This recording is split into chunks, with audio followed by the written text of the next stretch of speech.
না থাক, আমার ক্লাব দেখে মাথা ঘুরে যাচ্ছে। আমি আর রিসোর্ট দেখতে চাই না। কথাটা শুনতেই এমির আর আইদিন হো হো করে হেসে দিল। একটু আঘাতেই চোখ পড়ল VIP casino wing, cigar lounge, 7 star sky bar, সঙ্গে ডান্স ফ্লোর। কিন্তু লবির এক কোনায় লিফটের সামনে কিছু সংখ্যক অভিজাত ব্যক্তি জড়ো হয়েছে।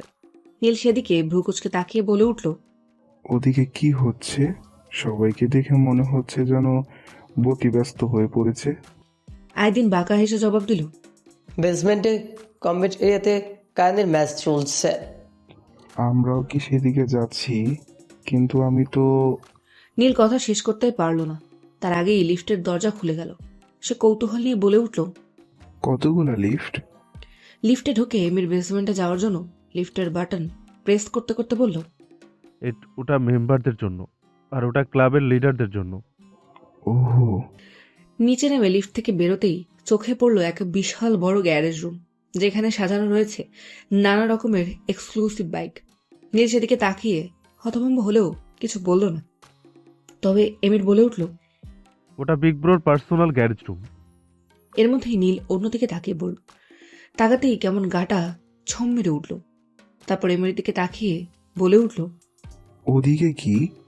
কেমন যেন শরীর কাঁপিয়ে দিল ওইদিকে তাকাতেই। এমির বাঁকা হাসি দিয়ে বলে উঠল, ওটা বেসমেন্ট 2 এর রাস্তা, ওদিকে তাকিও না। ওদিকে আমার বাচ্চারা থাকে, তোমাকে জ্যান্ত গিলে খাবে। কথাটা শুনতেই নীলের গলা শুকিয়ে গেল। চোখ বড় বড় করে বলে উঠল, উপরে ফিরে যাওয়া যাবে কি? আইদিন হাসতে হাসতে বলে উঠল, ম্যাচ দেখবে না? না, বেস্টমেন্টটাই কেমন যেন ভয়ানক। কথাটা বলতে তারা তিনজনে আবার লিফটের মধ্যে প্রবেশ করে গেল। লিফট এবার চলে গেল ফার্স্ট ফ্লোরে। লিফট থেকে বেরিয়ে করিডোর দিয়ে হাঁটতে হাঁটতে রুমগুলোর দিকে তাকিয়ে এমির বলে উঠল, এগুলো হলো মেম্বারদের suites, secret sound proof room, আর টপ ফ্লোরে রয়েছে সুইমিং পুল। যাবে?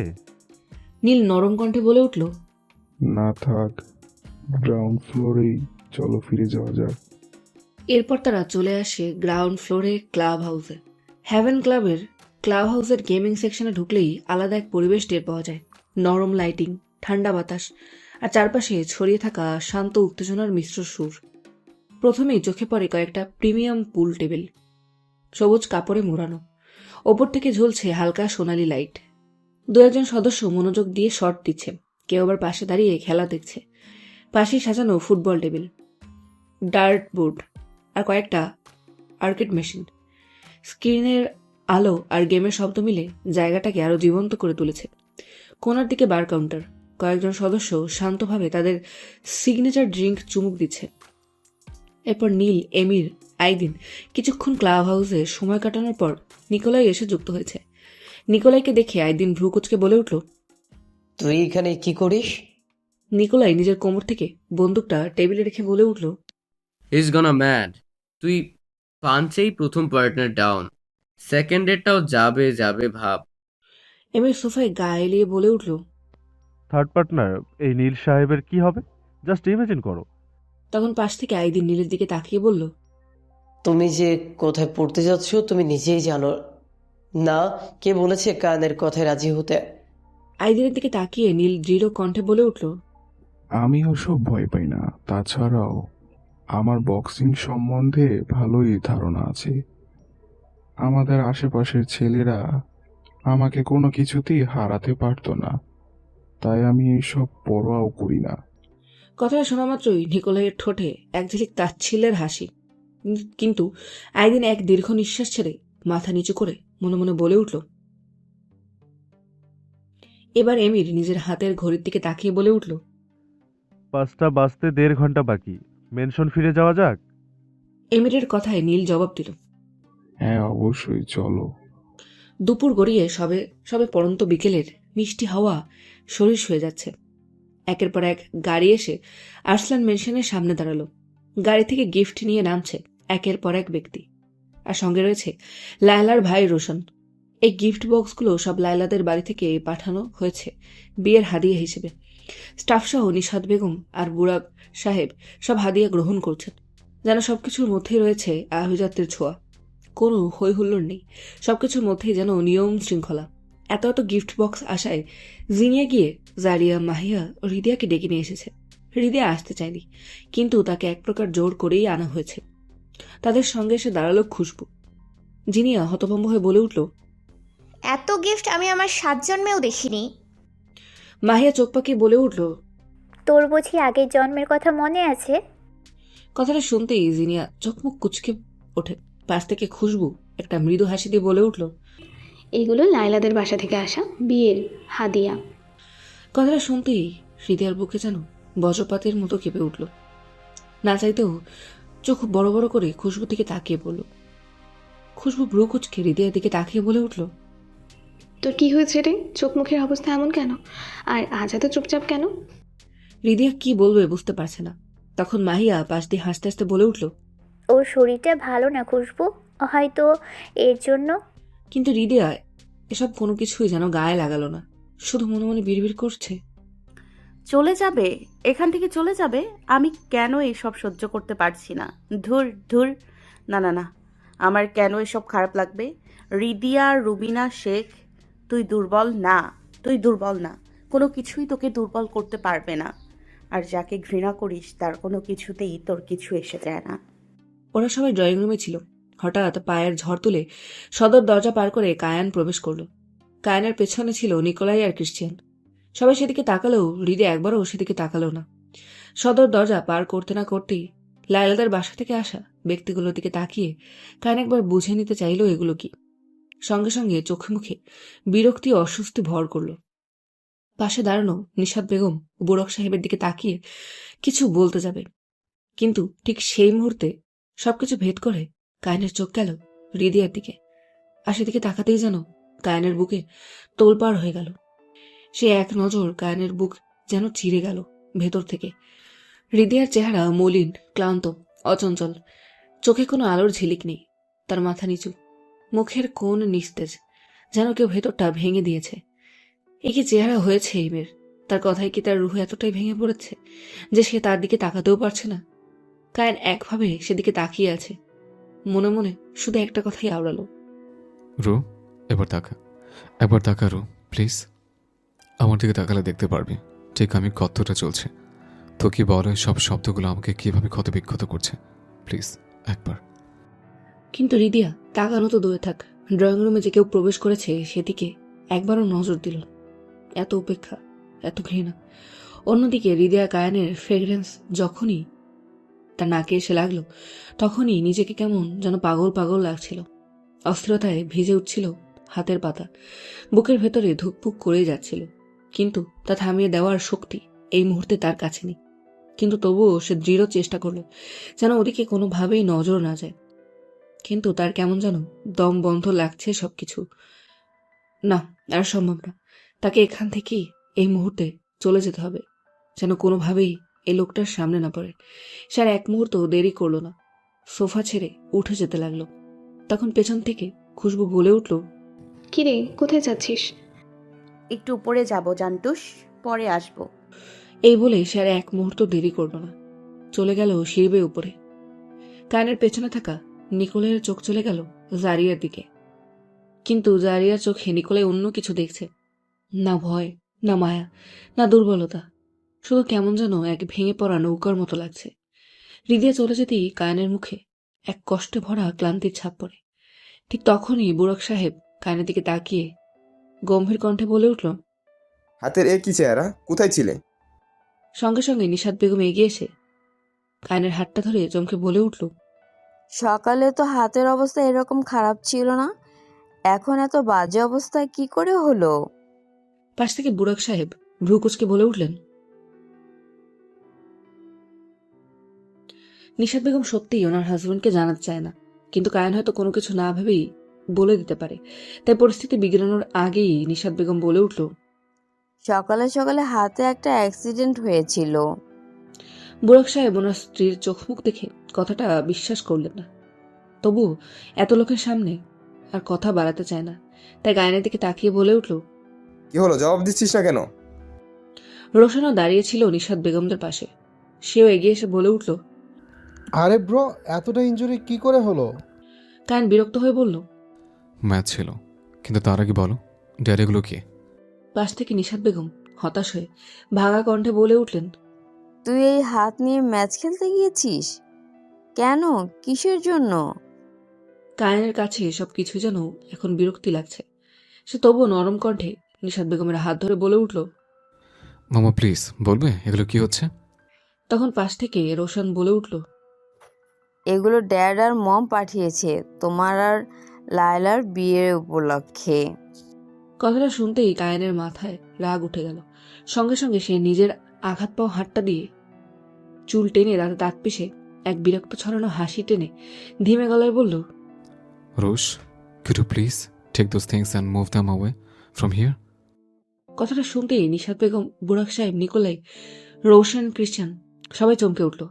সঙ্গে সঙ্গে বুড়াক সাহেব বলে উঠলেন, কি বলছিস এগুলো? এগুলো তোর ফুপির বাসা থেকে পাঠানো হাদিয়া? পাশ থেকে রোশানা বলে উঠল, ব্রো, এখন বলতে গেলে আমরা তোমার ইংলস, শ্বশুরবাড়ির লোক, আমাদের কিছু দায়িত্ব থাকে। আর এগুলো culture ritual, so just accept it. কায়েনের যেন এবার ধৈর্যের সীমা পেরিয়ে গেল। তার নিঃশ্বাস ভারী হতে লাগলো। চারিপাশে সবকিছু বিরক্তিতে ছেয়ে গেল মনে হয়। হঠাৎ ধৈর্যের সব বাঁধ ভেঙে দিয়ে চিৎকার করে বলে উঠল, I just said move those things right now. এই চিৎকারে পুরো ম্যানশন কেঁপে উঠল। জারিয়া, জিনিয়া, মাহিয়া, খুশবু সবাই কেঁপে উঠল। কেউ বুঝতে পারছে না হঠাৎ কি হলো কায়ান দেবীর আরসলানের। রোশনের দিকে এগিয়ে নীলাভ চোখ জোড়া দিয়ে এমনভাবে তাকিয়েছে যেন এখনই চোখগুলো বেরিয়ে আসবে। তারপর দৃঢ় কণ্ঠে বলে উঠল, Right now means right now. Kayan এই বলে আর এক মুহূর্ত দাঁড়ালো না, সোজা চলে গেল সিঁড়ি বেয়ে উপরে। পেছনে সবাই বিস্ময়ে তাকিয়ে আছে কায়ানের চলে যাওয়ার দিকে। খুশবু, জিনিয়া, জারিয়া, মাহিয়া সিঁড়ি বেয়ে উপরে উঠে আসছে। এতক্ষণে ওরা নিচেই ছিল। তারা আজ এই কাণ্ড দেখে হতভম্ব। তারা তাদের মতো কথা বলতে উপরে আসছে।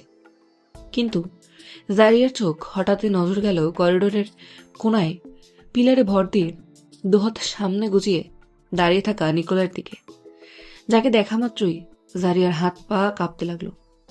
তবুও করিডোরে উঠে সবারই চোখ চলে গেল নিকোলাইয়ের দিকে। জারিয়া মাথা নিচু করে নিল। জিনিয়ার মাহিয়াও একটু আমতামতা করতে লাগলো। কিন্তু খুশবু একটু হেসে নিকোলাইকে দেখে বলে উঠল, এখানে দাঁড়িয়ে কি করো নিকব্রো? নিকোলাই জারিয়ার দিকে তাকিয়ে জবাব দিল, তোর ভাবির অপেক্ষা করছিলাম। কথাটা শুনতেই জারিয়া থরথর করে কাঁপতে শুরু করলো। আর খুশবু অবাক হয়ে তাকিয়ে পড়ল নিকোলাইয়ের দিকে। আর জিনিয়ার মাহিয়া খুব ভালো করেই জানে নিকোলাই কার কথা বলছে। তখন খুশবু অবাক হয়ে বলে উঠল, ভাবি?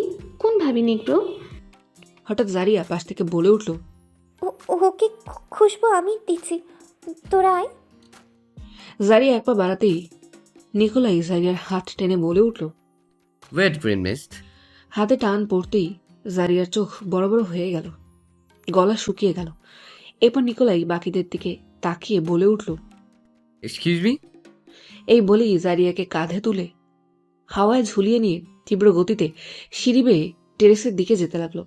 এত তাড়াতাড়ি সবকিছু ঘটল যে কেউ কোনো কিছু বলতে পারল না। এদিকে পেছনে দাঁড়ানো তিনজনেরই মুখ হা হয়ে গেল। দৃষ্টি নিকোলাই ও জারিয়ার দিকে স্থির। খুশবু হতভম্ব হয়ে বলে উঠল, এটা কি হলো? নিকব্রো জান্টুসকে ওইভাবে নিয়ে গেল কেন? এই বলেই মাহিয়ার দিকে তাকিয়ে পড়ল। এরপর মাহিয়া আমতামতা করে বলে উঠল, উনি বলেছে আমরা নাকি ওনার শালি হই, আর উনি নাকি আমাদের দুলাভাই। আমি আর কিছু জানি না। পাশ থেকে জিনিয়া মুখ ভেঙচে বলে উঠল, দুলাভাই না চাই, কেমন গুন্ডা মার্কা সব এক একটা চেহারা। এই কথা শুনে খুশবু ভ্রু উঁচু করে তাকাতেই জিনিয়া একটু হাসির ভান করে বলে উঠল, জান্টুস, আমার না একটা ইম্পর্টেন্ট কাজ মনে পড়ে গেল। Bye bye. এই বলেই জিনিয়া পালাতে যাবে। তখন খুশবু জিনিয়ার কান টেনে বলে উঠল, এত আমার ভাইগুলোকে গন্ডার বলেছিস, ওপর থেকে কাহিনী না বলে কোথায় পালাচ্ছিস? জিনিয়া কানে হাত দিয়ে উমা উমা করে ছটফট করতে করতে বলে উঠল, বলছি, তার আগে কানটা তো ছাড়ো। এই তো লাইনে এসেছ। এবার আমার রুমে গিয়ে যে যা জানো আমায় বলে ফেলো তো। এরপর তিনজনে খুশবুর রুমের দিকে পা বাড়ালো। কিন্তু অন্যদিকে জারিয়া ছটফট করতে করতে নিকোলাইয়ের পিঠে হাত চালাতে চালাতে কাপা গলায় বলে উঠল, কি অসভ্যতামি হচ্ছে সবার সামনে? নামান বলছি, নামান। নিকোলাই টেরেসে উঠেই জারিয়াকে কাঁধ থেকে নামিয়ে দিল। জারিয়া ছাড়া পেতেই পালাতে যাবে, তখন আবারও নিকোলাই জারিয়াকে নিজের কাছে টেনে জারিয়ার চোখের দিকে তাকিয়ে দৃঢ় কণ্ঠে বলে উঠল, ছাড় দিয়েছি, ছেড়ে দেয়নি। খবরদার এই বেয়াদবি আবার করবে তো তোমার পারমিশনের ওয়েট করব না। এখনই এই ম্যানশন থেকে তুলে নিয়ে গিয়ে লিগ্যাল পেপারে সাইন করে নিজের কাছে রেখে দেব। কথা শুনতেই জারিয়ার পায়ের নিচ থেকে মাটি সরে গেল। এই ঠান্ডা আবহাওয়াতেও জারিয়া ভিজে উঠল। নিকোলাই নিজের দুহাত জারিয়ার কোমরে আরো দৃঢ় করে নিজের কাছে টেনে নিয়ে নরম কণ্ঠে বলে উঠল, আমি কিছু কথা বলার জন্য তোমায় এখানে নিয়ে এসেছি। কথা বলা হয়ে যাবে, আবার ফিরিয়ে দিয়ে আসবো। জারিয়া কাঁপতে কাঁপতে বলে উঠল, আমি কোনো কথাই শুনতে চাই না, প্লিজ ছেড়ে দিন। আমি চাই। আমি আগেই বলেছি, আপনার চাওয়া পাওয়া আমার কিচ্ছু আসে যায় না। গ্রিন বেস্ট, আমি শুধু জানতে চাই তোমার কি হয়েছে। কথাটা শুনতেই জারিয়া নিকোলাই দিকে তাকিয়ে বলল, এই লোকটা কি করে বুঝলো তার কিছু হয়েছে? এবার চোখ ঘুরে বলে উঠল, কিছু হয়নি। জারিয়ার কথা শেষ হতেই নিকোলাই ঘাড় ঘুরিয়ে জারিয়াকে পিলারের সঙ্গে লাগিয়ে জারিয়ার একদম কাছাকাছি এসে বাইরে নিশ্চয় ছাড়তে ছাড়তে নরম কণ্ঠে বলে উঠল, green best, you know what, আমি শুধু তোমাকে জোর করে চাই, কিন্তু তোমার উপর নিজের কোনো জোর খাটাতে চাই না। Because I damned love you so much. Please আমাকে সবসময় এভাবে দূরে ঠেলে দিও না। কথাগুলোতে যেন জারিয়ার মাথায় বজ্রপাত হয়ে পড়ল। তাদের দুজনের হৃদস্পন্দন একে অপরের কানে বাদ্যযন্ত্রের মতো বাজতে লাগলো। কিন্তু জারিয়া নিকোলের এই ভালোবাসায় নিজেকে কখনোই সমর্পণ করতে পারবে না। জারিয়া একটু সাহস জুগিয়ে নিকোলের দিকে তাকিয়ে বলে উঠল, আজ আমি আপনাকে একটা কথা পরিষ্কার জানিয়ে দিচ্ছি, বড় আঙ্কেল যেন আমার বোনের থেকে দূরে থাকে। কথাটা শুনতেই নিকোলাই বুঝে নিল জারিয়ার মন খারাপের আসল কারণ। তার মানে ওদের কথা জারিয়াও জেনে গেছে। নিকোলাই ভাবতে ভাবতে জারিয়া আবার ভাঙা কণ্ঠে বলে উঠল, আমাদের পরিবারের অবস্থা মধ্যবিত্ত পরিবারের মতো, আর সবার আঙ্গুল আগে মধ্যবিত্ত পরিবারের দিকেই ওঠে। আমার বোনটা অনেক অবুঝ, তাই আমি চাই না ওর উপর বা আমার উপর কেউ আঙ্গুল উঠাক। তাই আপনিও আমার থেকে দূরে থাকবেন। আমায় ভালোবাসেন তাই না? তাহলে আমার থেকে দূরে থাকুন, কারণ আমার কাছে আপনার এই ভালোবাসার কোনো মূল্য। জারিয়া বাক্য সম্পন্ন করতে পারল না। তার আগেই নিকোলাই ঠোঁট এসে আঁকড়ে ধরল জারিয়ার ঠোঁট। জারিয়ার পুরো শরীর হিমশীতল হয়ে উঠল। বাধা দিতে চাইছে, কিন্তু বাধা দেওয়ার জন্য তার হাতেও সেই শক্তিটুকুও নেই। জারিয়া চোখ বুঝে নিল, চোখের কোণ বেয়ে দুহোটা পানে ঝরে পড়ল। নিকোলাই জারিয়ার মুখ দুহাতের মুঠোয় নিয়ে জারিয়ার ঠোঁট ভেজাতে মাতোহারা হয়ে উঠল। নিকোলাই কিছুক্ষণ পর জারিয়ার ঠোঁট ছেড়ে জোরে নিঃশ্বাস ছাড়তে ছাড়তে কাঁপা কাঁপা কণ্ঠে বলে উঠল, প্লিজ গ্রিন বেস্ট, আমার ভালোবাসা মূল্যহীন। আমার ভালোবাসাকে দয়া করে তোমার বাস্তবতায় মাপতে যেও না, কারণ তাকে মাপার মতো কোনো দাড়িপাল্লাও পৃথিবীতে নেই। আমার ভালোবাসা শুধু তুমি, আর তাকে কখনোই আমি দাড়িপাল্লায় বসাতে পারবো না। তার আগে যেন আমাকে কাফনে মোড়ানো হয়। শেষ কথাটা শুনতেই যেন জারিয়ার বুকে কেউ তীর চালিয়ে দিল, যার ব্যথা সহ্য করা তার পক্ষে অসম্ভব। নিকোলাই জারিয়ার চোখে চোখ রেখে দৃঢ় কণ্ঠে আবারও বলে উঠল, বউ, আমি এক সমাজহীন মানুষ। সমাজ আমি মানি না। যে আঙ্গুল তোমার দিকে উঠবে, সে আঙ্গুল ওঠার আগেই আমি তার হাত গুড়িয়ে দেব। পুরো বাজে নজর তোমার দিকে আসার আগে তার পুরো মস্তিষ্ক আমি উড়ে যাই। এতটা ভালোবাসি তোমায়। একবার শুধু আমার উপর বিশ্বাস রাখো। যদি তুমি না চাও, তবে আজ থেকে আমি কখনোই তোমার থেকে দূরে যাব না, কিন্তু আমি আর তোমার সামনেও আসবো না। কারণ আজ তুমি তোমাকে মূল্যের সঙ্গে পরিমাণ করলে গ্রিন বেস্ট, আর তোমার পাশে আমার বন্ধুর জন্য ভালোবাসাও সীমাহীন। ওকে আটকানোর ক্ষমতা আমার নেই, আর তোমার সামনে দাঁড়ানোর ক্ষমতাও আমার নেই। যদি কখনো মনে হয় আমার ভালোবাসার অপরিসীম, সেদিন আমার কাছে ফিরে এসো, তোমার অপেক্ষায় থাকবো। যদি তুমি আমার হয়ে থাকো, তো তুমি আমার কাছে ছুটে আসবে। এই বলে কিছুক্ষণ চুপ করে থাকল। জারিয়ার বুকের মধ্যে সবকিছু যেন তোলপাড় হয়ে যাচ্ছে, কিন্তু সেই তোলপাড়ের শব্দ জারিয়ার গলার কাছে আটকে গেল। জারিয়া কোনো জবাব দিল না, নিঃশব্দে নিকোলাইয়ের দিকে তাকিয়ে রইল। নিকোলাই সহ্য করতে পারল না। সে আবারও মুহূর্তে জারিয়াকে শূন্য তুলে কাঁধে ঝুলিয়ে নিল। পা বাড়িয়ে পুনরায় সিঁড়ি বেয়ে নিচে নেমে সেই করিডোরের কোণে জারিয়াকে নামিয়ে দিল। জারিয়ার দিকে ঘুরেও তাকালো না, শুধু যেতে যেতে বলে গেল, যেখান থেকে নিয়ে গেছিলাম সেখানেই ছেড়ে গেলাম। পায়ে ঝড় উঠিয়ে নিকোলাই চলে গেল, আর দাঁড়িয়া করিডোরের রেলিং শক্ত করে ধরে দাঁড়িয়ে রইল। দেখতে লাগলো নিকোলাইয়ের মিলিয়ে যাওয়া পিঠের দিকে, আর হঠাৎই তার ভেঙে পড়া বুক চিরে অঝরে নেমে এলো চোখের জল। মনে হচ্ছিল কারো যেন তার বুকের ভেতর হাত ঠুকিয়ে হৃদয়টা টেনে বের করে অদৃশ্য অন্ধকারে ছুঁড়ে ফেলছে। সময় তখন ঠিক 5টা। কায়নের পার্সোনাল জিম রুমটা ম্যানশনের বাকি অংশের থেকে আলাদা, শীতল, নিস্তব্ধ। সিলিংয়ের বড় এলইডি লাইটগুলো রিংয়ের চারপাশে একটা ধারালো সাদা বৃত্ত তৈরি করেছে। বক্সিং রিংয়ের ভেতর এখনো কেউ নেই। দড়িগুলো নিঃশব্দে ঝুলছে, মনে হচ্ছে যেন অপেক্ষা করছে কোনো এক মনের গহীনের যুদ্ধের জন্য। রিংয়ের ঠিক পাশে দাঁড়িয়ে আছে কায়ন, পরনে কালো বক্সিং শার্ট আর পায়ে হোয়াইট জিমি চুর শুজ, সঙ্গে ব্ল্যাক স্লিভলেস হুডি। হুডিটা মাথায় তোলা না, কাঁধে পড়ে আছে ঢিলাভাবে, কিন্তু তার পেশিগুলোকে আরো কঠিন করে তুলছে। যেন কায়নের এই চেহারা প্রতিটি মেয়ের স্বপ্ন। কায়নের এক হাতে ব্যান্ডেজ, তাই এক হাতে গ্লাভস পরার আগের অবস্থায় আঙুলগুলো ধীরে ধীরে চেপে ধরেছে, ছাড়ছে, যেন সে নিজের মধ্যে জমে থাকা কোনো রাগ, কোনো চাপ, কোনো নীরব আগুন নিজের ভেতরেই আটকে রেখে সেটাকে শক্তি বানাচ্ছে। মুখে কোনো হাসি নেই, চোখে শুধু এক অদ্ভুত জ্বলন্ত রাগ। পাশে দাঁড়িয়ে আছে নিকোলাই, নিজের মতো দাঁড়িয়ে থাকলেও বুকে যেন এক কঠিন ঝড় চলছে। একে একে এমির নিকোলাই প্রবেশ করলো। কায়ন সেদিকে তাকিয়ে দৃঢ় কণ্ঠে বলে উঠল, কে রে, আমার আজকের গেস্ট কোথায়? এমির বরাবরের মতো দুষ্টু হাসি দিয়ে বলে উঠল, রেডি হয়ে আসছে ব্রো তোমার স্পেশাল গেস্ট। এর মধ্যেই নীল তীব্র গতিতে জিম রুমে ঢুকতেই কায়ন বাঁকা হাসি দিয়ে বলে উঠল। 4 মিনিট লেট। নীল নিঃশ্বাস ছাড়তে ছাড়তে বলে উঠল, সরি। কায়ন তবুও বাঁকা হাসি এসে যাচ্ছে। নীলের পরনে লাল কালো শর্টস আর লাল ফুল স্লিভ হুডি। কায়নের স্টাফ নীলের দিকে তাকিয়ে একজোড়া গ্লাভস আর হেডকার্ড এগিয়ে দিল। কিছুক্ষণ পর দুজনেই বক্সিং রিংয়ের ভেতরে। নীল কায়নের দিকে তাকিয়ে বলে উঠল, তোমার হেড গার্ড কোথায়? কায়ন নীলের দিকে তাকিয়ে তার ছেলের হাসি দিয়ে বলে উঠল।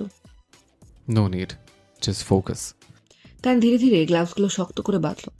এক হাতে ব্যান্ডেজ, তবুও তার দেহভঙ্গিতে একটু দুর্বলতা নেই, বরং আরও হিংস্র হয়ে উঠল। দুজনেই রিংয়ের মাঝখানে এসে দাঁড়াতেই চারপাশে নিস্তব্ধতা ছেয়ে গেল। এমির বাইরে দাঁড়িয়ে গলা উঁচু করে বলল, স্টে ফোকাস নীল।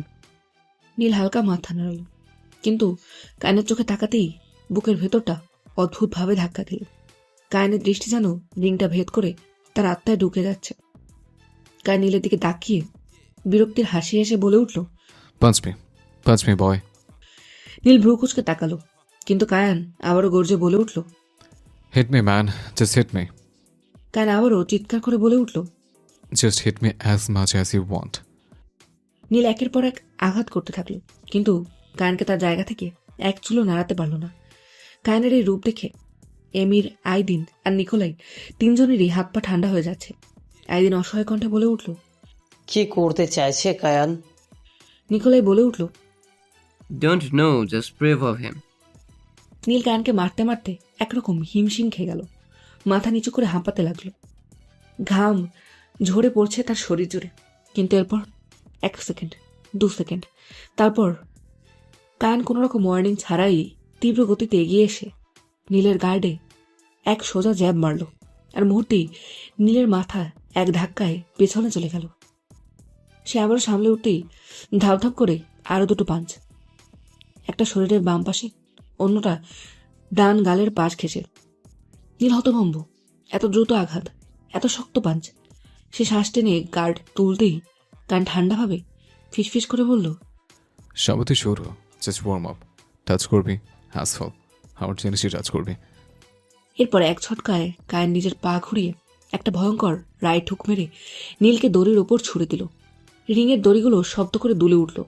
নীল দুহাত কাট তুলতে চাইলেও শরীর সাড়া দিচ্ছে না। শ্বাস কাঁপছে, হাঁটু কাঁপছে, পৃথিবী যেন দুলছে। এমির মুখে হাত দিয়ে ঢাকলো। ও গড, ছেলেটা আজ শেষ। নিকোলাই চিৎকার করে বলে উঠল, কায়ান স্টপ। কিন্তু কে শোনে কার কথা? এই কথা যেন কায়নের কানেই গেল না। নীল দাঁত শক্ত করে উঠে, আবারও চোখে এখন আর কোনো জেদ নেই, শুধুই ভয়। কিন্তু নিজেকে সামলে সে আবারও সামনে এগোতেই কায়েন নীলের মাথা দুহাত দিয়ে চেপে নিচু গলায় বলল, তোকে কেন মারছি জানিস? কারণ আমি এর যন্ত্রণা সহ্য করতে পারছি না। তারপর মাথা একপাশ কাত করে ঠিক জয় করতে যাওয়া পশুকে যেমন দেখা হয় সে তেমনি তাকিয়ে রইল নীলের দিকে। নীলের মাথায় কিছু ঢুকছে না, তবুও কিছু বুঝে ওঠার আগেই নীলের মাথায় কায়েন নিজের মাথা দিয়ে প্রচণ্ড বেগে বাড়ি দিয়ে বলে উঠল, ওকে টাচ করেছিলে তাই না? টাচ করেছিলে। নীল কেমন যেন নিথর হয়ে পড়েছে, নাক বেয়ে রক্ত পড়ছে, যা দেখে একদিন ঢোক গিলতে গিলতে বলে উঠল, নিকোকে আটকা, নইলে ছেলেটা আজ মরে যাবে। রিদিয়া নিজের রুমের সোফায় হাঁটু মুড়ে মাথা নিচু করে বসে আছে। তার মনে হচ্ছে এখনই যদি সবকিছু ফেলে ছুটে নিজের দেশে চলে যেতে পারত, কিন্তু কই পারছে, বরং এক যন্ত্রণার মধ্যে নিজেকে ডুবিয়ে দিচ্ছে। বারবার গত রাতের সবকিছু চোখের সামনে ভেসে উঠছে, শত চেষ্টা করেও মুছে ফেলতে পারছে না। এই অচেনা অস্বস্তিকর আবহাওয়ার মধ্যে আটকে গিয়ে সে যেন নিজেরই তৈরি এক গভীর অন্ধকারে ডুবে যাচ্ছে, চোখ বেয়ে পানি গড়িয়েই যাচ্ছে। ঠিক সেই মুহূর্তে জিনিয়া ঝড়ের বেগে দরজা ধাক্কা দিয়ে হাঁপাতে হাঁপাতে হাঁটু ধরে বলে উঠল, রিদি, রিদি, বড় আঙ্কেল আজ নীল ভাইয়াকে মেরেই ফেলবে রে। কথাটা শুনতেই হৃদয়ার পুরো পৃথিবী মনে হলো থমকে গেল, চারপাশের শব্দ মিলিয়ে গেল, বাতাস স্তব্ধ, রুমের দেয়ালগুলো পর্যন্ত যেন দূরে সরে যেতে লাগলো। তার চোখ বিস্ময়ে বড় হয়ে গেল, মুখের রং মুহূর্তেই উধাও, হৃদস্পন্দন ভীষণ জোরে ধাক্কা দিতে লাগলো। লায়লাদের বাসা থেকে আসা হাদিয়াগুলো সেই মুহূর্তে ফেরত পাঠানো হয়েছে, তবে আগামীকাল হলো লায়লাদের বাসায় হেনা নাইট, যেখানে শুধুমাত্র মেয়েরাই উপস্থিত থাকবে। সেই হেনা নাইটের জন্য কিছু ডিজাইনার ড্রেসের কালেকশন আনা হয়েছে আরসলান মেনশনের মেয়েদের জন্য। এগুলো এনেছে আরসলান ফ্যামিলির পার্সোনাল বুটিক থেকে। ড্রেসিং রুমে স্ট্যান্ডের হ্যাঙ্গারে ঝুলানো রয়েছে ড্রেসগুলো, যা দেখে চোখ ধাঁধানোর উপক্রম। খুশবু, জিনিয়া, মাহিয়া এক একে ড্রেসগুলো দেখছে। জারিয়া, রিদিয়াকেও ডাকা হয়েছিল, কিন্তু দুজনেই কাউকেই কোনোভাবে নিচে আনা গেল না। জিনিয়া তো মনে হচ্ছে যদি সবগুলো ড্রেস একবারে পরতে পারত, চোখ যেন ধাঁধিয়ে যাচ্ছে। খুশবু জিনিয়ার দিকে তাকিয়ে বলে উঠল, কি রে, কোনটা পছন্দ হয়েছে? জিনিয়ার ড্রেসগুলোর দিকে তাকিয়ে বলে উঠল, কোনটা হয়নি তাই বলো, সবগুলোই তো চোখে ধাঁধা লাগিয়ে দিচ্ছে। তখন পাশ থেকে মাহিয়া চোখ পাকিয়ে বলে উঠল, তুই কি সব ড্রেস পরে মেহেন্দির প্রোগ্রামে যাবি? পাশ থেকে খুশবু হেসে জিনিয়াকে বলল, তুই সব কথাই পরে যেতে পারিস, কিন্তু 10 মিনিট পর পর চেঞ্জ করবি। জিনিয়া ঠোঁট ফুলিয়ে ড্রেসগুলো সিলেক্ট করতে করতে বলল, আমি না হয় একটু ড্রেস দেখলেই পাগল হয়ে যাই। এই বলে আবারও মুখ খুঁড়ে বলে উঠল, তোমাদের মতো আর ছেলে তো দেখি না। কথাটা শুনতেই মাহিয়া জিনিয়ার কান টেনে চোখ মুখ কুচকে বলে উঠল, কে ছেলে দেখেছে রে? জিনিয়া এই নিয়ে আজ দুবার কান টানা খেল। একটু আগেও খুশবুর থেকে কান টানা খেয়েছিল। জিনিয়া কানে হাত দিয়ে উ উ করতে থাকলো। তোমরা কি পেয়েছো আজকে আমায় বলো তো? শুধু কান টেনে যাচ্ছ। একটু আগেও আপুর কথা শোনার জন্য জান্টুস আমার কান টানলো। কথাটা শোনা মাত্রই হঠাৎ খুশবুর চেহারা বদলাতে শুরু করলো। হাসি মুখটা একটু আগের মতো আবারও ফ্যাকাশে হতে শুরু করলো। খুশবু এক দীর্ঘ শ্বাস ছেড়ে ড্রেস দেখা ছেড়ে সোফায় বসতে বসতে ম্লান কণ্ঠে বলে উঠল, আচ্ছা, আমার নিকোব্রো এই প্রথম কোনো মেয়েকে নিজের মনের ঘরে বসালো, কিন্তু জান্টুসের তো হাত পা বাঁধা, সেও বা কী করে আমার ব্রোকে নিজের মনে জায়গা দেবে? এই কথা শোনা মাত্রই মাহিয়াও ড্রেস দেখা ছেড়ে খুশবুর পাশে বসতে বসতে বলে উঠল, ভালোবাসার অনুভূতি কখনো সময়, কাল, বাস্তবতা, সম্পর্ক, ধর্ম বোঝে না, শুধু হয়ে যায় যে কোনো মুহূর্তে। সারিয়াপুর এখনও বিয়ে হয়নি খুশবু। সিয়াম ভাইয়ের সঙ্গে বাধা পড়ার আগ পর্যন্ত তার কাছে সময় আছে। আর আমি মনে করি যেখানে আপুর মনে সুখ খুঁজে পাবে না, সেখানে উপরে সুখ দেখিয়ে বিয়ে করার কোনো মানেই হয় না। মাহিয়ার কথাগুলো শুনে খুশবু কৌতূহল নিয়ে বলে উঠল, তার মানে জান্টুস তোর কাজিনকে ভালোবাসে না? মাহিয়া খুশবুর দিকে তাকিয়ে বলে উঠল, খুশবু, সব কিছু মুখে বলতে হয় না। সারিয়াপু খুব চাপা স্বভাবের মানুষ। ও কিছু না বললেও আমি জানি শুধুমাত্র আমাদের পরিবারের কথা ভেবেই নিজের মনের অনুভূতিগুলোকে চেপে রাখছে। ভিতরে ভিতরে কতটা ভেঙে পড়ছে সেটাও শুধু ওই জানে। নিজেকে কিভাবে সবার থেকে আড়াল করে রাখে বুঝিস না? এদের এসব কথা শুনে আজ জিনিয়ারও তার আপুর জন্য খারাপ লাগছে। সে নিজে কোনো ছেলেদের পছন্দ করে না, না তো এইসব বিয়ে সংসার পছন্দ করে। কিন্তু তার আপু বোন দুজনেই তো তার মতামত থেকে ভিন্ন। কিন্তু সে তার আপুর এই কষ্ট সহ্য করতে পারবে না, কারণ সে সব উপেক্ষা করলেও নিজেও খেয়াল করেছে জারিয়া কতটা ভেঙে পড়েছে। তখন হঠাৎ তার মনে পড়ল একটা ঘটনা। ইস্তাম্বুলে আসার কিছুদিন আগে রিদিয়া আর জিনিয়া সিয়ামকে একটা মেয়ের সঙ্গে দেখেছিল। এই কথাটা সে কি করে ভুলে গেল? মুহূর্তে চোখ বড় বড় করে সে ওখান থেকেই দাঁড়িয়ে বলে উঠল, বিয়েটা কুটকাচালি করে ভেঙে দিল হয় না? কথাটা শুনে মাহিয়া হতভম্ব হয়ে বলে উঠল, কি বলছিস এসব? তোর কি মাথাটা পুরাই গেছে? এবার জিনিয়াও তাদের কাছে এসে খুশবুর পাশে বসে বলে উঠল, মাহি আপু, তোমার কাজিনটা বজ্জাত আছে বুঝলে। ওই বেটা বাইকে মেয়ে নিয়ে ঘুরছিল, আমি আর রিদি নিজে চোখে দেখেছি। এখানে আসার তাড়নায় তোমাকে বলতে ভুলে গেছি। মাহিয়া হতভম্ব হয়ে বলে উঠল, কী সব বলছিস? হয়তো ওনার কোনো ফ্রেন্ড বা কাজিন ছিল। কাজিন বা ফ্রেন্ডরা বুঝি পেছন থেকে বুক জড়িয়ে থাকে? এইসব কথা শুনে খুশবু হঠাৎ বসা ছেড়ে উঠে দুহাত এদিক ওদিক করে দৃঢ় কণ্ঠে বলে উঠল, অত কিছু জানি না। জান্টুস যখন আমার নেকোব্রোর, তখন যে করে এই বিয়ে হতে দেওয়া যাবে না। মাহিয়া পাশ থেকে বলে উঠল, আমরা এসব কি করে করব? খুশবু ঠোঁটের কোণে দুষ্টু হাসি টেনে বলল, যার বউ সেই বুঝো। পাশে থাকা মহিলা স্টাফটির দিকে তাকিয়ে খুশবু বলে উঠল, নিকোব্রো কি ম্যানশনেই আছে? ওই দুজনের মধ্যে একজন বলে উঠল, নিকো স্যার তো ম্যানশনেই ম্যাম, হয়তো জিম রুমে, কারণ অ্যালেক্স স্যার কিছুক্ষণ আগে ওনাদের ড্রিঙ্ক নিয়ে জিম রুমের দিকেই গেছে। খুশবু জিনিয়া আর মাহিয়ার দিকে তাকিয়ে বলে উঠল, চল। জিনিয়া ভ্রুকুচকে বলল, কোথায়? খুশবু দুহাত সামনে গুজে ড্রেসিং রুম থেকে বেরিয়ে যেতে যেতে বলে উঠল, জিম রুম।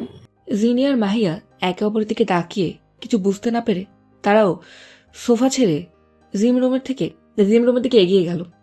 জিম রুমের ভেতরের পরিবেশটা এখন আর সাধারণ কোনো ম্যাচের উত্তেজনা নয়। এটা এক অদ্ভুত চাপা ভয়ঙ্কর ঝড়ের মতো। রিংয়ের চারপাশে আলোগুলো পর্যন্ত যেন কায়ানের শরীরের রাগ আর যন্ত্রণার ছায়া প্রতিফলিত করছে। চারপাশে নিস্তব্ধতা যেন এক অদৃশ্য দম চাপা, যেন সবাই জানে আজ কিছু অস্বাভাবিক হতে চলেছে। কায়ানের কানে যেন চারপাশের সমস্ত শব্দ এক মুহূর্তে মিলিয়ে গেছে। শুধু নিজের ভেতরের ঝড়, রাগের আগুন আর চোখের সামনে বসে পড়া নীলকে দেখতে পাচ্ছে। তার বুক ওঠানামা করছে তীব্র রাগে। চোখে এমন এক দৃষ্টি, আগুন যা কোনো মানুষকে না কাঁপিয়ে পারে না। রিংয়ের দড়িতে ভর দিয়ে নীল অর্ধেক বসে আছে, শরীর ঘামে ভিজে, নিঃশ্বাস নিয়ন্ত্রণের বাইরে, চোখে ভয় আর নিজের উপর অবিশ্বাস।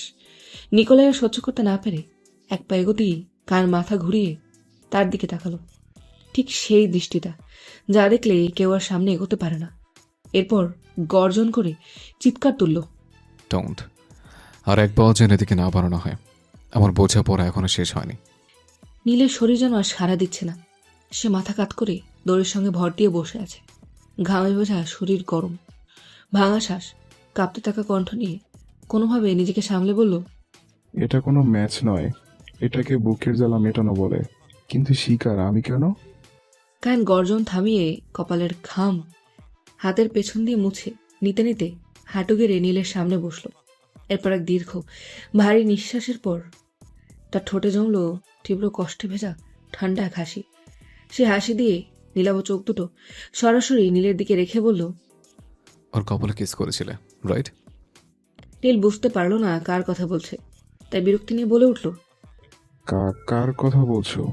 কায়ান ধীরে ধীরে আরো কাছে এগিয়ে এলো। তার চোখ দুটো মুহূর্তে ভয়ঙ্কর হয়ে উঠল। দাঁতে দাঁত চেপে জমে থাকা দহন গলায় টেনে উচ্চারণ করল, রিদিয়া? হ্যাঁ, কোনো সমস্যা? কায়ানের গলা নেমে এলো আরো নিচে, আরো ভারী, আরো বিপজ্জনক হয়ে উঠল। ওর রুমে কেন গিয়েছিলে? আমার হবু বউয়ের রুমে আমি যাব না তো। নীল বাক্য সম্পূর্ণ করতে পারল না। তার আগেই কায়নের এক বাঘের থাবার মতো ভয়ঙ্কর থাবা গিয়ে বসল নীলের গাঢ় জড়ানো মুখে। আর মুহূর্তে আবারও দড়ির সঙ্গে ধাক্কা খেল। রিংয়ের বাইরে থেকে আইদিন চিৎকার করে উঠল। কায় প্লিজ ডোন্ট ডু দিস। নিকোলাইও চিৎকার করে উঠল। প্লিজ স্টপ কায়। কিন্তু কায়ানের কানে কোনো কিছুই যাচ্ছে না। যেন নিজেকে যতটুকু সংযত রেখেছিল, নীলের শেষ কথা তার সব ধৈর্য ভেঙে চুরমার করে দিয়েছে। তার নিঃশ্বাস এখন আগুনের মতো তীব্র। উজ্জ্বল গাত্রবর্ণের নিচে কপালের শিরাগুলো ফুলে উঠেছে, দাঁতের ফাঁক দিয়ে ঝরে পড়ছে জমানো ক্ষোভ। মুখ ছিঁড়ে ফেলবো তোর আমি। আর একবার ওকে বউ বললে বল, রুমে কেন গেছিলিস? নীলের কণ্ঠ কাঁপতে কাঁপতে জবাব দিল, তো তোমাকে বলার প্রয়োজন মনে করি না। নীলের মাথায় কিছু ঢুকছে না। এই লোকটা এরকম কেন করছে? কেন রকম উন্মাদ পাগলের মতো তাকে মারছে? এরপর কায়ান বাঁকা হাসি দিয়ে বলে উঠল, হ্যাঁ রিয়েলি? হোয়াট? উত্তর চাই দেন টেক ইট। এই বলে আবারও পাঞ্চ মারল নীলের বুকে। আর সেই মুহূর্তে দুটো মেয়েলি ভয় মেশানো চিৎকার, একসঙ্গে তীব্র ভেঙে যাওয়া কণ্ঠ সবার কানে এসে লাগলো। প্রথমে খুশবুর চিৎকার, বিগ ব্রো। সঙ্গে সঙ্গে মাহিয়ার চিৎকার। ভাইয়া। এমি নিকোলাই আইদিন পেছনে ঘুরতেই দেখতে পেল খুশবু, মাহিয়া, জিনিয়া। তিনজনের চোখ বড় বড়, চমকে ওঠা দৃষ্টি, যেন নিঃশ্বাস আটকে গেছে। তারা বিশ্বাসই করতে পারছে না ঠিক কি দেখছে। কিন্তু কোনো চিৎকারই যেন কায়ানের কানে যাচ্ছে না। তিনজনই ছুটে যেতে লাগলো রিংয়ের কাছে, কিন্তু তিনজনকে আটকে দিল। খুশবু ফুসতে ফুসতে কান্না করতে করতে বলে উঠল, বিগ ব্রো, ওনাকে এইভাবে মারছো কেন নিকো ব্রো? মাহিয়াও একই সুরে কান্না করতে করতে আইদিনের দিকে তাকিয়ে বলে উঠল, আমার ভাইয়াকে মারছে কেন বড় আঙ্কেল এভাবে? জিনিয়ার চোখে মুখে ভয়, তবুও এমের দিকে কটমট করে তাকিয়ে কাঁপতে থাকা ঠোঁটে জিজ্ঞেস করলো, এই কুমিরের বাচ্চা, এখানে কি হচ্ছে এসব? এমি থতমত খেয়ে ঢোক গিলে বলে উঠল। ম্যাচ হচ্ছে। তখন নিকোলাই চিন্তার সুরে খুশবুকে বলে উঠল, মিউচুয়াল ম্যাচ হচ্ছে, এখন তোরা ওদিকে পা বাড়ালে ছেলেটা আরো মার খাবে। খুশবুর চিবুক পেয়ে পানি গড়িয়ে পড়ছে, ঠোঁট কাঁপছে। এইভাবে মারলে তো উনি মরে যাবে ব্রো। তোমরা প্লিজ কেউ আটকাও বিগ ব্রোকে। বিগ ব্রোকে তো পাগলের মতো লাগছে। তোমরা সবাই জানো ব্রোর পাঁচ কতটা ভয়ঙ্কর। মাহিয়া দুহাত দিয়ে আইদিনের টি শার্টের কলার চেপে অসহায় দৃষ্টিতে তাকিয়ে নরম কণ্ঠে বলল, আপনারা কেন আটকাচ্ছেন না? কেন কেন? এটা কোনো ম্যাচ না, আপনিও জানেন। এটা তো ক্রোধ, তাই না? এটা। আইদিন করুণ দৃষ্টিতে মাহিয়ার দিকে তাকিয়ে বলে উঠল, অনেকবার মানা করা হয়েছে তোমার ভাইয়াকে আমির, আমি সবাই বারণ করেছিলাম, কিন্তু তোমার ভাই শোনেনি। এখন কানকে আটকানো মুশকিল। কথাটা শুনতেই মাহিয়ার হাত পা কাঁপতে শুরু করলো। চোখে মুখে ভয়, চিন্তা। কানার শব্দ নেই, তবে চিবুক পেয়ে পানি ঝরে যাচ্ছে। এরপর মাহিয়া কাঁপতে কাঁপতে বলে উঠল, ভালো দিদা, ভালো দিদা, ভালো দিদা আটকাতে পারবে না? আইদিন সোজাসুজি উত্তর দিল, না, কেউ পারবে না।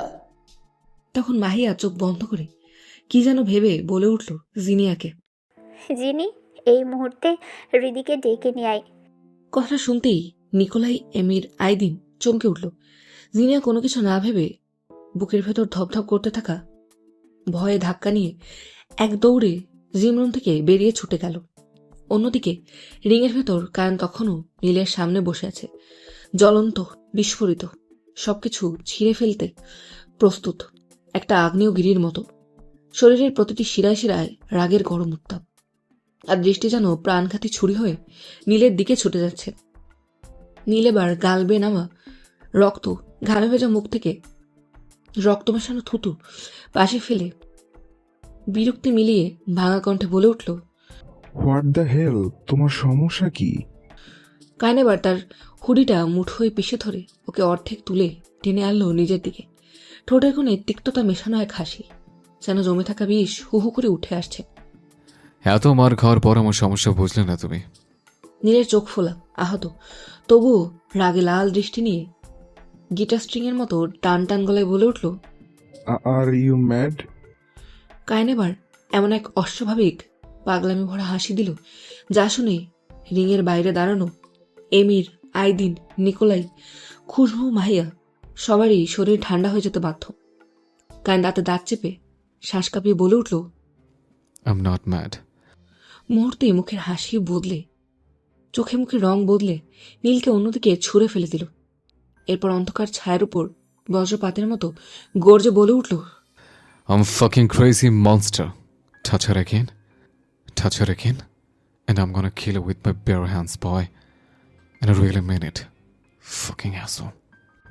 কায়েন এই বলে নীলের উপর আবারও ঝাঁপাতে যাবে, কিন্তু তার আগেই কেউ ঝড়ের বেগে দৌড়ে এসে বক্সিং রিংয়ের দড়ির ফাঁক দিয়ে লাফ দিয়ে উঠে নীলের সামনে বসে আলগা করে জড়িয়ে ধরে নীলকে আড়াল করে ফেলল। মুহূর্তে কায়েনের পা থমকে গেল, যেন নিজেকে সামলে নিতে ব্যস্ত হয়ে পড়ল। সে দৃশ্যে চোখ পড়তেই কায়েনের পা থেমে গেল, শরীর থেমে গেল, দম থেমে গেল। সবকিছু যেন এক মুহূর্তে আবারও তাকে উন্মাদ পাগল করে দিল। তার হাত পা কাঁপতে শুরু করলো সামনে সেই মুখটা দেখে, যেন সে আঘাত পেয়ে নিজেকেই সামলাতে লড়ে যাচ্ছে। সামনে আর কেউ নয়, বরং রিদিয়া নীলকে জড়িয়ে আছে। রিংয়ের বাইরে দাঁড়ানো সবাই হতভম্ব হয়ে গেল। কিভাবে কায়েন নিজেকে থামিয়ে রাখলো। এদিকে জিনিয়া হাঁপাতে হাঁপাতে টেবিলে রাখা পানির গ্লাস নিজের ঠোঁটের কাছে নিয়ে ঢকঢক করে গিলে নিল। পানিটা গলা দিয়ে নিচে নামতেই গলা যেন জ্বলে পড়ে উঠল। সে কাশতে কাশতে গ্লাসের দিকে তাকিয়ে মনে মনে বলে উঠল, এটা কি পানি রে ভাই? ছ্যা, কি বিশ্রী টেস্ট। কিন্তু অপরদিকে কায়েনের সারা শরীর জ্বলে উঠল আবার। কায়েনের সবকিছু যেন এলোমেলো হয়ে গেল।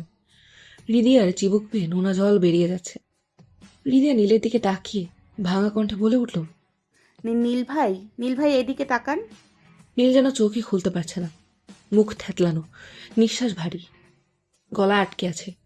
তবুও হৃদয়ার ঠোঁটে আতঙ্ক, মমতা আর হতাশা সবটা মিশে একটা কান্নার সুর হয়ে বাজল। মুহূর্তেই সবাই রিংয়ের মধ্যে ছুটে আসলো। হঠাৎ সেই সময় পেছন থেকে একটা গম্ভীর বরফ ঠান্ডা কণ্ঠস্বর সবাইকে স্তব্ধ করে দিল। Ru, leave him. সবাই মুহূর্তেই মাথা ঘুরিয়ে তাকালো সেই দিকে, যে কণ্ঠস্বরটা শুনলে বুক কেঁপে ওঠে। শুদ্ধ রাগ আর শুদ্ধ অধিকার মেশানো সে ভয়ঙ্কর স্বর কায়েনের। হৃদিয়া কোনো মতে পেছনে ঘুরল। এরপর নিকোলাই এমির ব্যস্ত হয়ে নীলকে ওঠানোর জন্য গেল। খুশবু বুঝে উঠতে পারল না তার বিপ্র রু কাকে বলছে। কান এবার গর্জে বলে উঠল, Ru, I said leave him. নইলে কিন্তু আমি তোদের দুটোকেই শেষ করে দেব। এই হুমকির পরও হৃদিয়ার শরীর নড়ল না একটু, শুধু চোখে জমে থাকা জল আরো দুলে উঠল। মাহিয়া ভয়ে কাঁদো কাঁদো গলায় ফিসফিস করে বলল, প্লিজ রিদি, ছেড়ে দে ভাইয়াকে, নিজেদের জন্য আর বিপদ ডেকে আনিস না। এমিরও নীলকে সাপোর্ট দিতে দিতে বলে উঠল, সাদাপরি এই মুহূর্তে প্লিজ নীলকে ছেড়ে দাও। খুশবুর মাথায় এসব কিছুই যাচ্ছে না। হৃদয়া কান্না ভেজা চিবুকে দৃঢ় কণ্ঠে বলে উঠল, আমি ভয় পাই না। ঠিক সেই মুহূর্তে কায়ানের ভেতরের থামানো আগ্নেয়গিরি ফেটে পড়ল। ঝড়ের মতো এগিয়ে এসে এক হ্যাচকা টানে হৃদয়ার হাত ধরে টেনে নিল। তাল সামলাতে না পেরে হৃদয়া গিয়ে পড়ল কায়ানের বুকে সবার সামনে। সেই মুহূর্তে মনে হলো সময় থেমে গেল। হৃদয়ার চোখ বড় বড়, গলা শুকনো, তার পুরো শরীর টলছে। কায়ানের বুকের শক্ত ধাক্কায় তার নিঃশ্বাস আটকে গেল। আর কায়ান সে যেন দুনিয়ায় আবারও বেঁচে উঠল। সে হৃদয়াকে এমনভাবে বুকের সাথে ঝাপটে ধরল যেন তাকে 1 মিলিমিটারও দূরে রাখলে দুনিয়া ভেঙে পড়বে। হৃদয়া নিজের সমস্ত শক্তি দিয়ে তার থেকে ছাড়ানোর চেষ্টা করছে, হাত ঠেলছে, বুকে ধাক্কা দিচ্ছে, শ্বাস ভারী হয়ে আছে। কিন্তু কায়নের বাহুর শক্তি এমন যেন তাকে পৃথিবীর কোনো জোরে আলাদা করা যাবে না। খুশবুর মুখ হা হয়ে গেল। নীলের আধ খোলা চোখ দিয়ে এই দৃশ্য আবছা চোখে পড়তেই শরীরে আগুন জ্বলে উঠল। কিন্তু তার শরীরে সেই শক্তিটুকু নেই যে সে প্রতিবাদ করবে, হৃদয়কে টেনে আনবে ওই হিংস্র মানুষটার কাছ থেকে। তবুও অনেক কষ্ট করে রাগ দেখিয়ে বলে উঠল, ওকে ছেড়ে দে। কায়নের হাত যেন হৃদয়কে এত দৃঢ়ভাবে জড়িয়ে ধরল। পরিস্থিতি বুঝে নিকোলাই, এমির আর আইদিন এক মুহূর্ত দেরি করল না নীলকে নিয়ে চলে যেতে। পেছনে পেছনে যাচ্ছে খুশবু আর মাহিয়া। খুশবু বারবার পেছনে ঘুরে তাকাচ্ছে, কিন্তু এমিররা একটু এগোতেই দেখল জিনিয়া এদিক ওদিক দুলছে। এমির জিনিয়াকে এই অবস্থায় দেখতেই ব্রু উঁচিয়ে সেদিকে দেখতেই আইদিনকে থেমে গলায় বলে উঠল, আইদিন ব্রো, নীলকে একটু ধরো তো তুমি। আর নীলকে ওর রুমে নিয়ে যেও না, প্রাইভেট রুমে নিয়ে যাও। আর ফারান ডক্টরকে খবর দাও। আইদিন ব্রুকুচকে বলে উঠল, সে তো নয় নিয়ে যাচ্ছি, কিন্তু তুই কোথায় যাচ্ছিস? এরপর এমি ইশারা করে জিনিয়াকে দেখালো। একদিন কিছু একটা বুঝে তাড়াতাড়ি নীলকে সাপোর্ট দেওয়ার জন্য ধরে নিল। নীলকে ধরতেই এমির সঙ্গে সঙ্গে চলে গেল জিনিয়ার কাছে, কিন্তু রিংয়ের মধ্যে চলছে অন্য কিছু। কারণ একইভাবে জড়িয়ে ধরায় হৃদয়ার শরীর দুর্বল হয়ে পড়লেও তার মন মস্তিষ্ক দুটোই যেন এই বাঁধনের থেকে দূরে যেতে চাইছে। কিন্তু কায়ান হৃদয়াকে নিজের সঙ্গে মিশিয়ে, কায়ান তার মাথা হৃদয়ের কপালের কাছে নামিয়ে রাগে, যন্ত্রণায়, বেদনায় কাপা কণ্ঠে বলে উঠল, অন্যের কবরের কারণ হোস না রু। কিন্তু দাঁতে দাঁত চেপে অন্যদিকে মুখ ঘুরিয়ে রেখেছে হৃদয়া। সে বিরক্তির কণ্ঠে বলল, ছেড়ে দিন আমায়। কিন্তু কায়ান কোনো কথা শুনল না। এক লাফে রিং থেকে বেরিয়ে গেল। পর মুহূর্তে হৃদয়া পালাতে যাবে, ঠিক সেই মুহূর্তে রিংয়ের বাইরে থেকে এক ঝটকায় হৃদয়ার মেয়েধীন কোমর জড়িয়ে ধরে নিজের কাঁধে তুলে নিল। হৃদয়া ছটফট করতে করতে বলে উঠল, নামান আমাকে, নইলে কিন্তু খুব খারাপ হয়ে যাবে। হৃদয় হাত পা চালাতে লাগলো, কিন্তু কোনো কিছুতেই যেন কোনো কাজ হচ্ছে না। সুযোগ বুঝে কায়নের স্লিভলেস হুডি পরা উন্মুক্ত ট্যাটু আঁকা বাহুতে কামড় দিয়ে দিল। কায়ন কোনো প্রতিক্রিয়া দেখালো না। চলতে চলতে শুধু ভারী নিঃশ্বাস ছাড়তে ছাড়তে হালকা চোখ বন্ধ করে নিল। এরপর সোজা চলে গেল জিমের লাক্সারিয়াস ওয়াশরুমে নিয়ে গিয়ে হৃদয়কে নামিয়ে এক হাত দিয়ে হৃদয়কে ঝাপটে ধরল। শাওয়ারে নখ খুঁড়িয়ে শাওয়ার অন করে দিল। শাওয়ারের পানি দুজনের উপর পড়াতে হাওয়ায় মিশে গেল রাগ, ভয়, বাধা আর এক অদ্ভুত অচেনা কম্পন। এদিকে এমিরের কোলেও ঝুলছে জিনিয়া। এমিরের মাথায় ঢুকছে না এমি এরকম করছে কেন।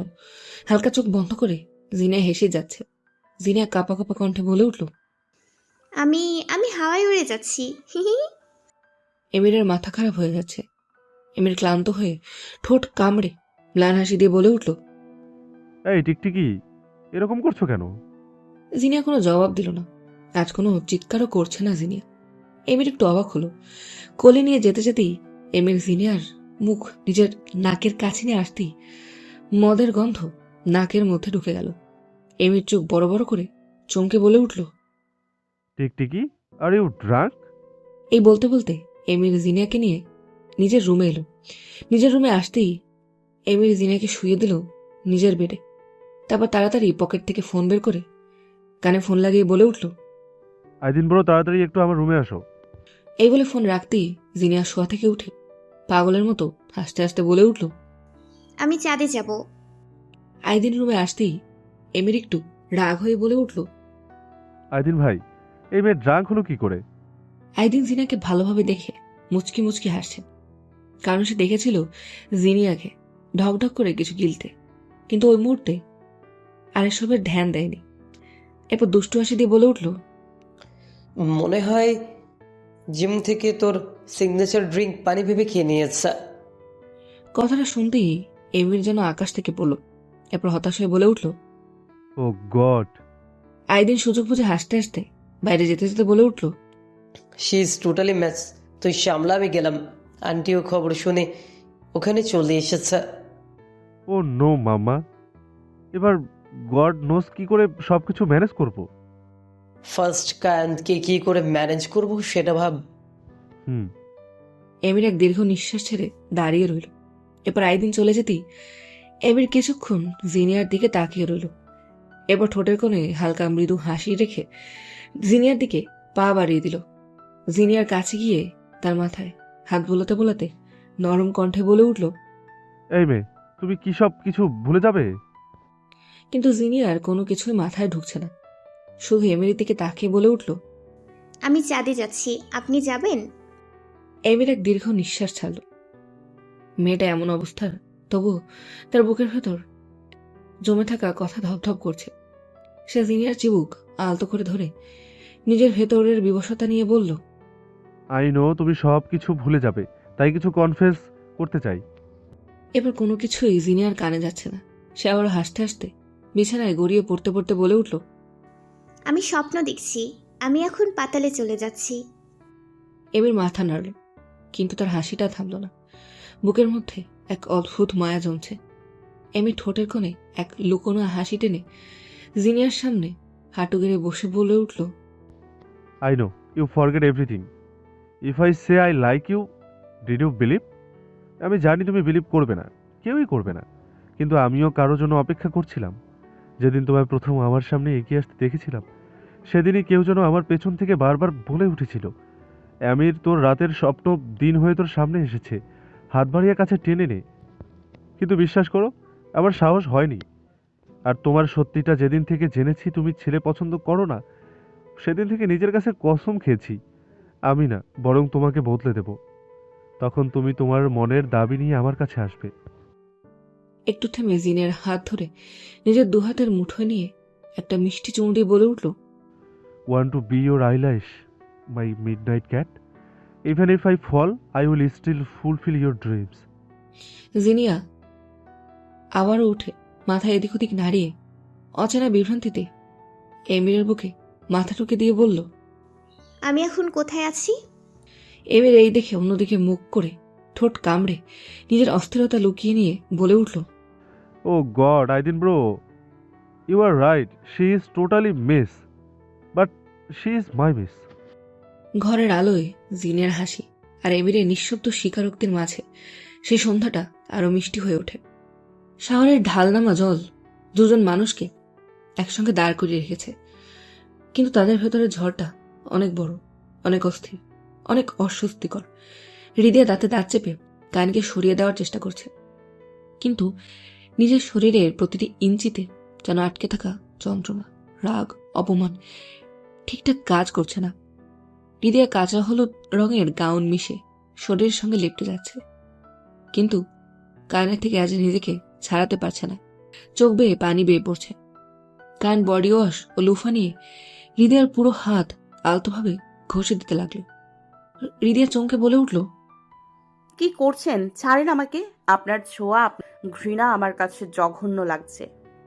এই বলতেই হৃদয়ের চোখ চলে গেল কানের হাতে। সেই হাতে এখনো ব্যান্ডেজ করা, রক্ত পানির সঙ্গে মিশে হাত বেয়ে পড়ছে।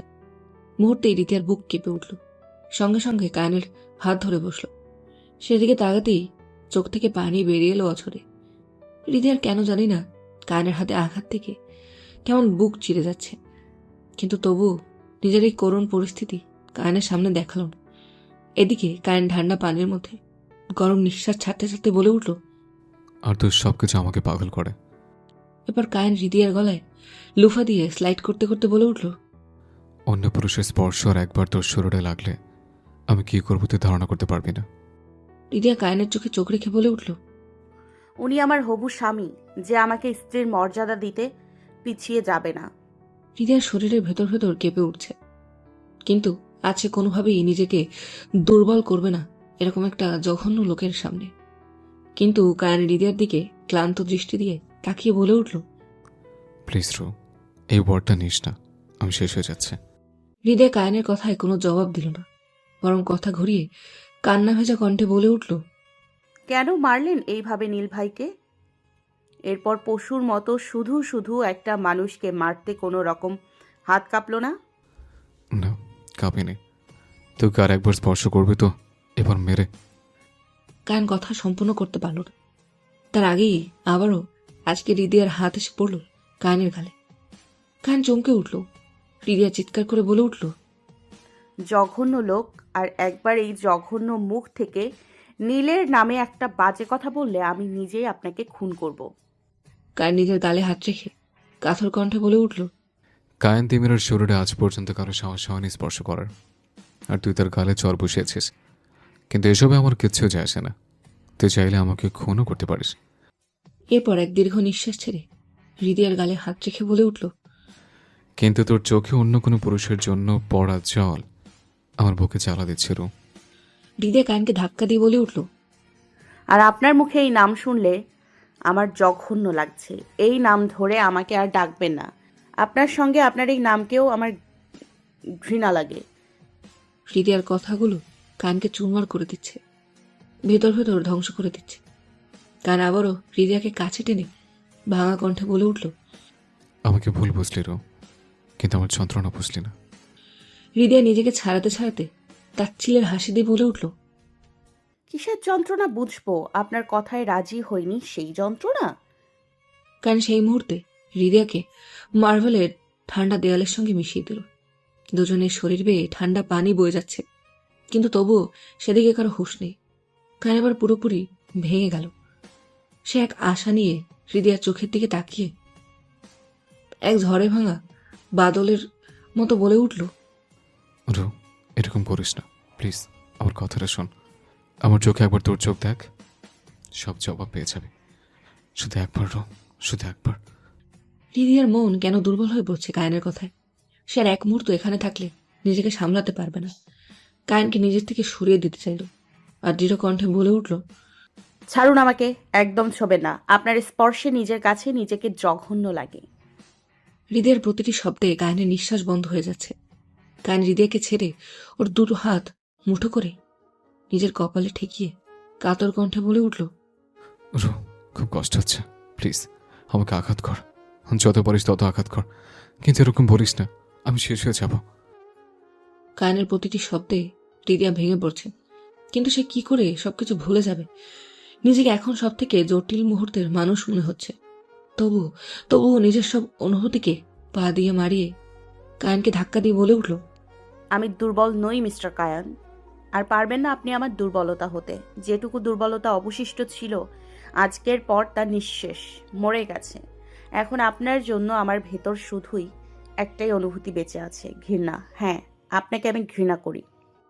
এবার চলে যেতে যাবে ওয়াশরুম ছেড়ে। ঠিক তখন পা দুটো থামিয়ে পেছনে ঘুরে বলে উঠল, হাতে কিছু লাগিয়ে নেবেন। আর এক মুহূর্ত দাঁড়ালো না হৃদয়। আর এদিকে কায়ন হৃদয়ার যাওয়ার দিকে তাকিয়ে থেকে কিছুক্ষণ পর নিজের হাতের দিকে তাকিয়ে পাগলের মতো হেসে বলে উঠল, চলে গেলে রু, আমাকে তোর কথা শেষ করে খেলি।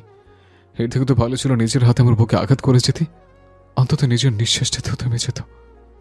এক ঝটকায় সে ঘুরে আয়নার সামনে দাঁড়িয়ে নিজের মুঠো হাত দিয়ে আয়নায় ঘুষি মারল আর চিৎকার করতে করতে চোখের পানি ঝরতে লাগলো সব দিক দিয়ে। সব রাগ, সব ব্যথা ভেঙে পড়ে এক ভেঙে যাওয়া অসহায় মানুষের মতো। সন্ধ্যার ঘন অন্ধকার রাতে কায়নের রোলস রয়েস গাড়িটা যেন পাগলামির তীব্রতা নিয়ে পাহাড়ি আঁকাবাঁকা রাস্তায় ছুটে চলছে। গাড়ির ফাড়া দুপাশের নির্জন পাহাড়ের গায়ে গায়ে পড়ে আবার উধাও হয়ে যাচ্ছে, যেন আলো কায়নের মতোই কাঁপছে। কানে নীলাভ চোখ দুটো লালচে, জ্বলে উঠছে রাগ, আঘাত, অভিমান আর হতাশার মিশ্রণে। চোখের মণিটা যেন আরও গাঢ় হয়ে গেছে। বুকের ভেতরটা রীতিমতো কাঁপছে। গলার শ্বাস কাটা ঝোপের মতো আটকে আছে। একটা দম ঠিকমতো ফেলতে পারছে না। স্টিয়ারিংয়ের উপর তার আঙুলগুলো জমাট বরফের মতো শক্ত হয়ে আছে, যেন গাড়িটাকে না নিজের ভেতরে ঝড়টাকেই সে ধরে রেখেছে। চুরুটের ধোঁয়া উড়িয়ে দিচ্ছে নিজের মনের গহনের ক্ষত। গাড়ির পুরো কেবিনেটটা ভরে গেছে কায়নের ভারী শ্বাসের শব্দে আর চুরুটের ধোঁয়ায়। প্রতিটি টান যেন ভেতরকার ক্ষত থেকে বের হওয়া দহন। কিছুক্ষণ পর ধূসর পাহাড়ি পথ পেরিয়ে গাড়িটা হঠাৎ থেমে দাঁড়ালো লায়লার অ্যাপার্টমেন্টের সামনে। ব্রেক চাপার মুহূর্তেও কায়নের চোখে সে একই ঝড়, অস্থির, অবসন্ন, তবুও একরোখা। মুহূর্ত সময় নষ্ট করল না সে। গাড়ির দরজা ধপ করে খুলে নেমে এলো, যেন মাটি পর্যন্ত তার আগের তাপে কেঁপে উঠল। আর তারপর নেশায় ঘোলা চোখ, লাল মুখ, কাটা শ্বাস সবকিছু নিয়ে সোজা এগিয়ে গেল অ্যাপার্টমেন্টের দিকে। দরজার কলিং বেলে আঙুল রাখতেই যেন তার হাড় পর্যন্ত কেঁপে উঠল, কিন্তু থামল না। একবার, দুবার, তিনবার বারবার চাপতে লাগলো, যেন ভেতরের ব্যথা, না বলা কষ্টগুলো এই বেল বাজানোর সঙ্গে সঙ্গেই বেরিয়ে আসবে। অবশেষে দরজা খুলল। হালকা আলো দরজার ফাঁক দিয়ে বেরিয়ে এলো, আর তার মাঝে দাঁড়িয়ে থাকা লায়লার চোখে বিস্ময়, দুশ্চিন্তা, অনিশ্চয়তার ছায়া একসাথে ফুটে উঠল। কায়ন দরজা খুলতেই তাকালো না চারপাশে, তাকালো না নিজের অবস্থার দিকে, শুধু দুটো চোখ দিয়ে লায়লার দিকে তাকিয়ে ভেঙে পড়া কণ্ঠে বলল, আমায় ফ্রি করে দেবে?